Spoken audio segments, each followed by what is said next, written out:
It was supposed to be the beginning of forever, a honeymoon in paradise. But for 29-year-old Emily Hartman, paradise would turn into a personal hell. On a warm April morning, hotel staff at a luxury resort in Cancun discovered a man lying lifeless on the marble floor of a honeymoon suite. His wife was found beside him, sobbing uncontrollably, with a kitchen knife in her hand. The victim was 31-year-old Matthew Collins, newlywed, financial analyst, and by all accounts, madly in love with his bride. The woman arrested was his wife of just 4 days. The motive? A dark secret uncovered too late.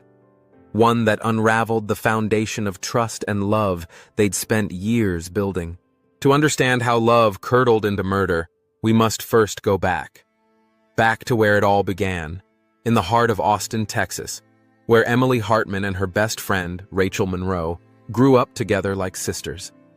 Emily Hartman was raised by a single mother, a schoolteacher. Bright, determined, and deeply loyal, she was the kind of friend who'd give you her last dollar. And she did, many times, for Rachel. Rachel Monroe was the wild one. Glamorous, impulsive, and never content with what she had. While Emily earned her nursing degree, Rachel hopped from one short-lived job to the next, always landing on her feet, thanks in part to Emily's generosity. Then came Matthew. Emily met him during a hospital charity gala. He was charming, confident, with a career in finance and a magnetic smile that disarmed everyone, including Rachel. Matthew and Emily's relationship moved quickly. Within a year, he proposed.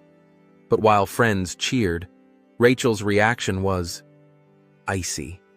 She offered a forced smile and a hug, but Emily noticed something in her eyes, something cold.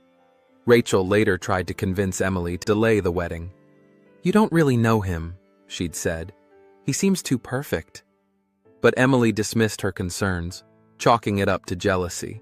What Emily didn't know, what she couldn't have imagined, was that Rachel and Matthew had been sleeping together for nearly 6 months. It started innocently enough. At a birthday party Emily threw for Rachel. Matthew had too much to drink. Rachel comforted him after a minor argument he had with Emily. One thing led to another. That night changed everything. Rachel told herself it was a mistake. Matthew told her it meant nothing. But neither could stop. What began as a single betrayal became a toxic secret neither dared reveal. Over the next 2 years, they met in secret. Rachel called in sick to work. Matthew claimed business trips. The deception deepened. And all the while, Emily gushed about her wedding plans, oblivious. Rachel was tormented. She hated herself for what she was doing. But she also hated Emily, for having the life she wanted, for always being the good one, for winning Matthew's ring. And yet, she said yes when Emily asked her to be maid of honor. She stood by her side at the bridal shower, helped pick out her wedding dress, held her hand through tears of joy. Behind the scenes, she begged Matthew to end the wedding, to call it off. "She doesn't deserve this," Rachel said. But Matthew didn't listen. Or maybe he didn't care. The wedding was held on a vineyard estate in Texas Hill Country. Sunset, vows, applause. Everyone saw a fairy tale. No one saw the storm brewing. During the reception, Rachel got drunk. Too drunk. She danced with Matthew a little too long. Her eyes lingered on him across the room. Emily didn't notice, but Matthew did. And so did one of Emily's cousins. That cousin, Lily, pulled Emily aside the next morning. "Something's off with Rachel and Matt," she warned. But Emily laughed it off. "Rachel's just lonely. She gets weird at weddings." Then came the honeymoon. 7 days in Cancun. Ocean view suite. Champagne. Emily thought it was the start of a dream. But within 48 hours, it became a nightmare. On their second night, Emily noticed Matthew texting, often. He brushed it off. "Work stuff," he said. But he was always smiling when he looked at his phone. Emily felt the distance growing. The next morning, Emily went through his phone while he was in the shower, something she had never done before, and that's when she saw it. A message from Rachel. "It should have been me. Come home to me." Emily froze. Her heart thundered. Her knees buckled. She scrolled. There were dozens of messages, photos, videos, dates, lies. 2 years of betrayal, unfolding on a tiny screen. When Matthew came out of the shower, she was sitting on the bed, phone in hand, tears in her eyes. He knew, and he didn't even try to deny it. He said he was sorry, that it was over, that it was a mistake. But the damage was done. Emily's world had shattered. She didn't scream. She didn't cry. Not then. She got dressed and left the hotel room. She walked the beach alone for hours. Replay after replay of every moment, every lie, echoing in her mind. When she returned, Matthew was drinking at the hotel bar. She didn't speak to him. That night, she didn't sleep. She stared at the ceiling, remembering the night he proposed. The next day, they tried to pretend. They had breakfast by the pool. They made small talk. But Emily's silence was heavy, her smile brittle. She began Googling things in secret. Signs of emotional manipulation, infidelity, trauma. What to do when your husband cheats with your best friend. By day 4, Emily had started drinking, more than usual. She ordered tequila with lunch, wine by the pool, rum at dinner. Matthew grew concerned, but he said nothing. That night, they argued, loudly. Security was almost called. A vase was broken. Emily told Matthew, "You didn't just cheat on me. You poisoned my entire life." The hotel manager paid them a visit the next morning. There had been complaints. The couple apologized. Emily blamed it on jet lag and too many margaritas. But behind the apology was a seething rage. Emily made a phone call to Rachel that afternoon. She said she just wanted to talk. Rachel sounded nervous but answered anyway. Emily's voice was calm, almost too calm. "What did he promise you?" Emily asked. Rachel hesitated, then lied. "It didn't mean anything. It was just a phase. I'm sorry." But her voice shook, and Emily heard it. That night, Emily took a walk by the ocean. A long one. The moon was high, casting silver over the waves. Witnesses would later say she looked like she was in a trance. She returned to the suite just after midnight. Matthew was asleep. She stood over him in the dark, watching him breathe. She held a pillow in her hand, but she didn't act, yet. Instead, she went into the bathroom and turned on the shower to muffle the sound. Then she screamed into a towel until her voice cracked. The betrayal had broken something inside her. The next day was quiet. Too quiet. They barely spoke. Emily wore sunglasses at breakfast to hide her swollen eyes. Matthew looked tired, ashamed. The tension was a noose tightening around them both. Rachel texted again that evening. "I need to see you when you get back. Please don't hate me." Emily read the message, then threw the phone into the sea. That night, Emily asked Matthew to stay in the suite with her. "Let's talk," she said. "Really talk." He was relieved. He thought maybe forgiveness was coming. He had no idea what she had planned. They drank wine together on the balcony, talked about memories. Emily laughed for the first time in days, but there was something hollow behind it, something final. Inside, she lit candles, put on music, created what looked like a romantic setup. Matthew thought they were reconnecting. He didn't notice her eyes were dry, soulless. They made love that night, one last time. And when it was over, Emily whispered, "You made me feel like I was enough, until I found out I was just the backup plan." He tried to explain again, tried to say Rachel didn't matter. But this time, Emily wasn't listening. She was staring at the fruit knife on the minibar counter. At 3:42 a.m., hotel guests on the 8th floor reported hearing a blood-curdling scream, a woman's scream. And then, silence. Security rushed to room 807. The door was ajar. Inside, they found Emily collapsed beside the bed. Her hands were covered in blood. Matthew's body was twisted on the floor, lifeless. He had been stabbed 3 times. Once in the chest, once in the stomach, and once in the neck. The blade still lay beside his body, red and glistening. Emily was arrested on the spot. She didn't resist. She didn't cry. She didn't speak, just stared at Matthew's body with a blank expression that chilled the room.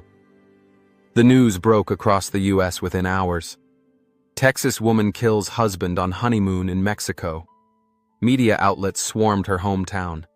Neighbors were stunned, but no one was more shocked than Rachel. She found out from a push notification on her phone.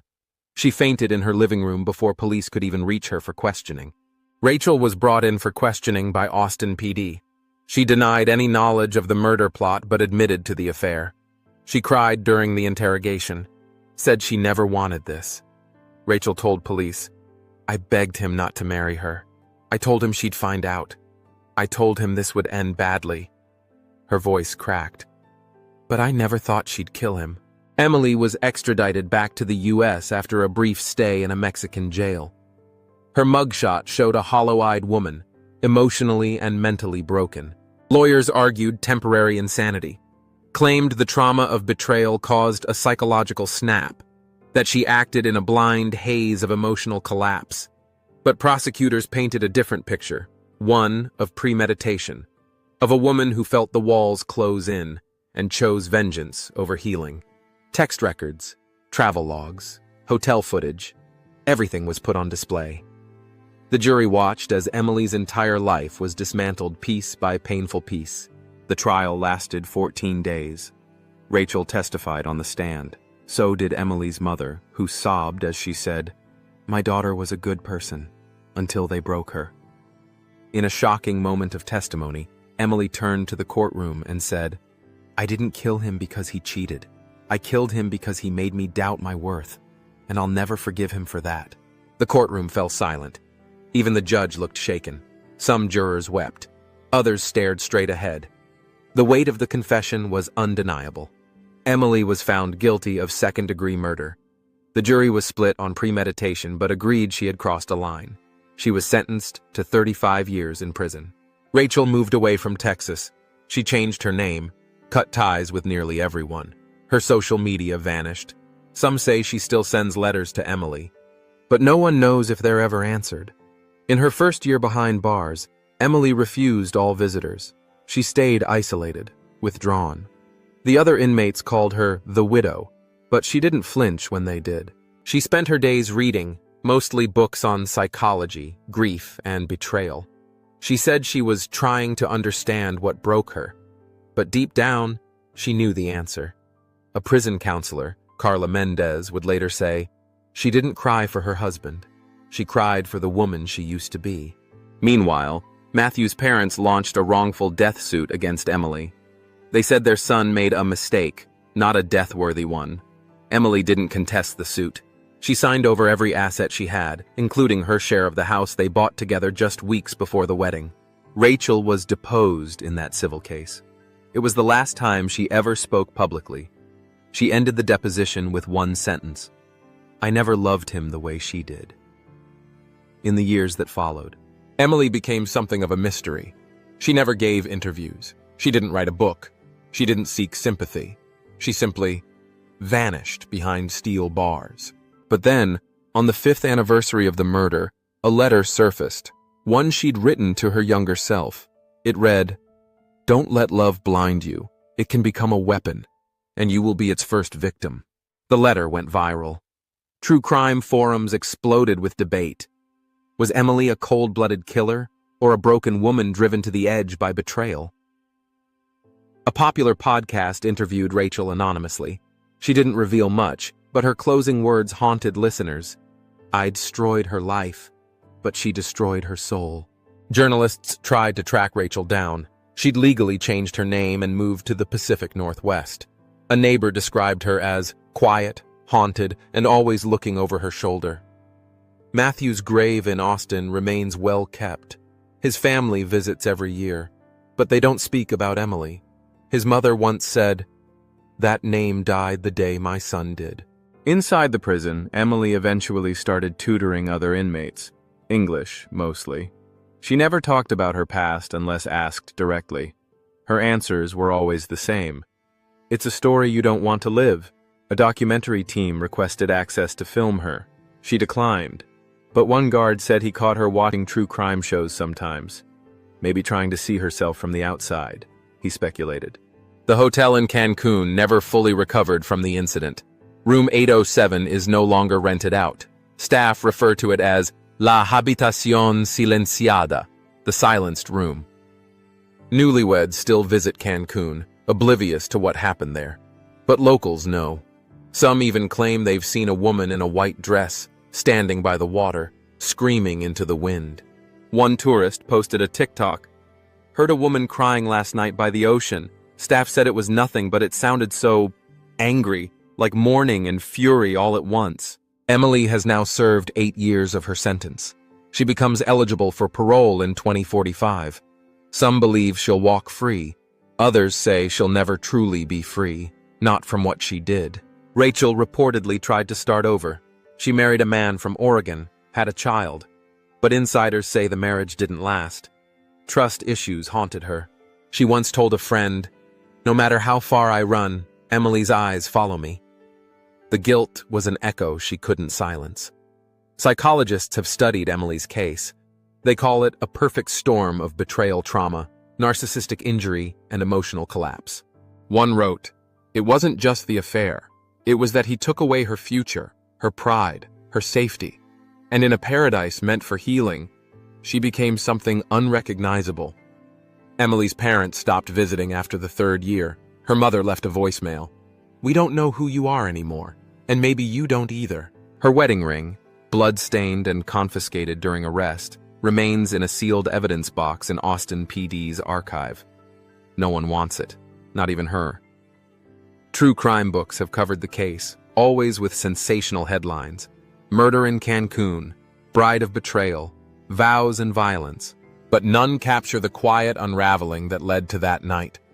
Emily often walks laps in the prison yard, alone. Inmates give her space. She is neither feared nor respected, just known. A cautionary tale in Human Foe, she once told her counselor. "If he had just told me the truth before the wedding, I might have walked away. But he lied, right into my vows." Rachel still sends a card every year. No return address, just a single line, "I hope you find peace." Emily never replies. Some say Emily regrets what she did. Others say she regrets getting caught.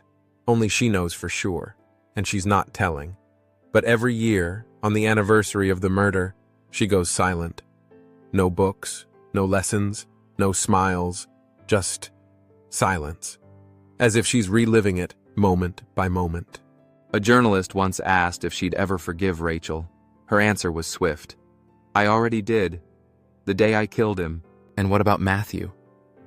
"I loved him," she said, "and I hated him. That's the most dangerous combination in the world." Emily never remarried. She never dated. When asked if she still believes in love, she replied, "I believe in lies that look like love." The murder changed 3 lives and ended 1. But it also left behind a question that still haunts many. How far can betrayal push a person before they break? People don't always snap suddenly. Sometimes it's slow, a silent erosion, bit by bit, until there's nothing left but fire. Cancun sunsets remain beautiful. The waves still crash. But to some, that place will never be romantic again. It will always be the scene of the crime. Rachel now lives in solitude. She keeps a photo of her and Emily from college tucked inside a drawer. She hasn't looked at it in years, but she can't throw it away. Emily writes poetry now. One of her pieces ends like this: "He said forever. She said I do, but secrets and silence tore them in two." The story of Emily, Matthew, and Rachel is one of love, betrayal, and destruction. A story where no one truly won. A love triangle carved into history by blood. And so we leave you with this. If you hide the truth from someone who trusts you, you don't just risk losing them. You risk destroying them. And sometimes, they don't go quietly.